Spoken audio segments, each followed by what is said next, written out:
On a small lake in mid-Michigan, the United States ice fishing team met to practice before they headed overseas to this year's international competition. Although ice is scarce so far this winter, a back bay had about 3 to 4 inches of good, clear ice. These guys are all excellent ice fishermen, but the competition isn't quite what you'd find here in the U.S. This is why the guys would be doing a friendly competition for practice, but using international rules. Yeah, this is match fishing. Yeah, you select a predetermined area. You don't get, in American competitions, you usually get to fish vast areas of the lake. Here, you got to fish within the boundaries that we select. So sometimes the fish are bigger there, and there's plenty. Sometimes there's hardly none, but it's all equal because everybody gets to fish the same area here.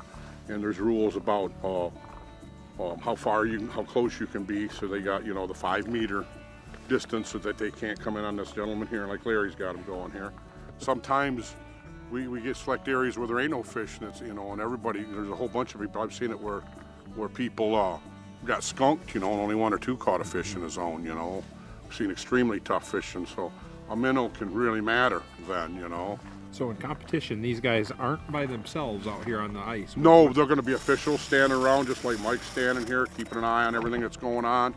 Is it the number of fish, or is it it's going to be weight, but we're just doing a workout here today, and we have to live within the rules and regulations of every state. So the way we do this here is we count them for a couple heats. We're going to do a weight heat in the last heat of the day, but we're not here to kill a bunch of fish, unnecessarily. I can't carry anything, I leave it all behind. Anything I carry out there is going to be scattered. It's got to be attached. Explain those rods you got there. Just a palm rod they're designed for speed fishing and micro fishing. So, it just gives you more control and you're closer to the action so you can stick those little fish. And they actually, we do a tournament circuit and they're big on that now for even the big finicky bluegills on pressure. So they turn out, they're getting a little more popular here. So without electronics, how are you working this? I like to fish down to start, find the bottom, and then go back up. If I don't get a bite here soon, I'll go to my other hole. During international competition, these guys will not be able to use power augers or electronics. They will have a spotter that helps them know when one area starts to fish better than another. In this heat, the boundary had intentionally been set up in shallow water where the fish were small to simulate the competition they might find. Normally, fish would all be kept and weighed, but in this friendly competition, the first 2 one-hour heats would be for numbers. The last one would be for weight. Competitors can drill as many holes as they want, but can only save 2 holes, 1 to fish and 1 to save. Holes have to be marked or else another competitor can use them. The strategy is using the 5 meters that you have to maintain between flags to protect the other holes and keep other people away from you. When we're overseas, we're bringing fish in by the baiting techniques from the area into under your holes. You want to keep people away so they're not stealing your fish. Here we're keeping them off the weed bed that Anthony's picking from, because our American fish, they don't go to the feed balls, and we don't use those here. So we're just taking the opportunity of them patrolling a weed bed. So there's a strategy game, and right now Zach's looking like he's very close to Anthony on distance. If we were really playing hard by the rules, I get out the rope and measure it. The key to a lot of spring bobber fishing is getting your jig weighted to the spring. A lot of people don't have them weighted right, and they're actually using too heavy of a spring for the size jig that they're using. What are you looking for? Yeah, a nice bend about like it is right there. A lot of people like to run them straight out, and they miss a lot of bites that way. This fish moved again. Yeah, the orange jig is a 3mm Kodiak. It's just a normal tungsten we use here in the U.S. And then the other two they're like a 2.6 and a 2.4 from overseas. But their tungsten is actually a lot more pure and a lot heavier than our tungsten is, so they can use a lot smaller and get the same weight. So when you're finesse fishing, obviously you're going a lot smaller, and with it being a lot heavier tungsten than our tungsten that we get, we can finesse fish a lot better with the jigs that we get from over there. The cost on a jig over there for one of the ones I just tied on is about $5 a piece. They range anywhere from $3 to, you can buy pure gold ones over there, and I've never heard the exact price, but I've heard rumors that they're as much as $20 to $30 a piece or more, but they're pure gold, and obviously gold's even heavier than the tungsten is, so obviously not something I'd ever use over here, but in world competition that is, you know, if you get a few of them, people do use those.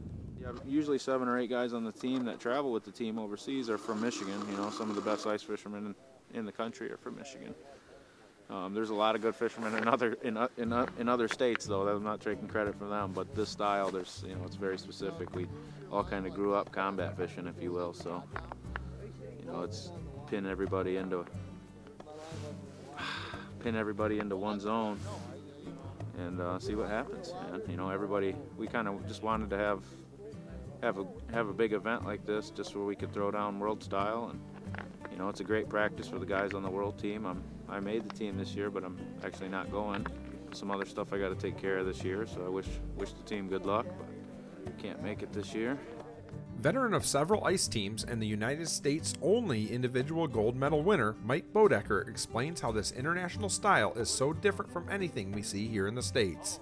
Well, it's completely different than what the United States is. It's a whole different mindset. Over there, they're after strictly numbers of fish, and the size don't make any difference over there.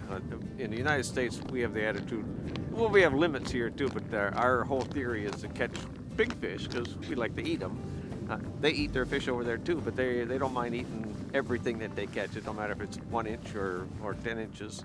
But yeah, the whole mindset is different in the United States. We're after quality here, and we have limits too. Overseas, they don't seem to have any limits whatsoever. It's just catch as many as you can, and I don't know if it's just the culture or what, but it's just international fishing is completely different. The rods that they use in the international stuff are these little 10, 11 inch rods, palm rods they call them, ultra finesse type of stuff, and it's just speed fishing is more, I guess, related to anything. Their quality doesn't make any difference to them at all. Let's see, I've been to Poland, Ukraine, Kazakhstan, Belarus, and in the United States, I fished twice in the United States for the USA team too. So, yeah, it's been I never thought I would travel the world ice fishing. Of all things, travel the world ice fishing. You just don't get that in your mind when you're growing up. But it's every place to go is just a thrill. It's just like watching other people, and made lots of friends with all the international teams and everything. It's been a real joy, and I'm looking forward to going to Bulgaria. That's going to be a nice little trip over there. It's been tough to find enough ice in southern Michigan to practice this year, but the competition helped knock off some of the rust for sure. Keith Niffen won this year's practice event and will be competing for his first time on the USA ice fishing team. This year's competition is in Bulgaria, and the ice team will be leaving in a few days to fly over there. If you'd like to follow the standings, the USA Ice Fishing Facebook page will have updates on all the action. Good luck to the competitors, and hopefully these guys can bring back the first U.S. medal in ice fishing on foreign ice.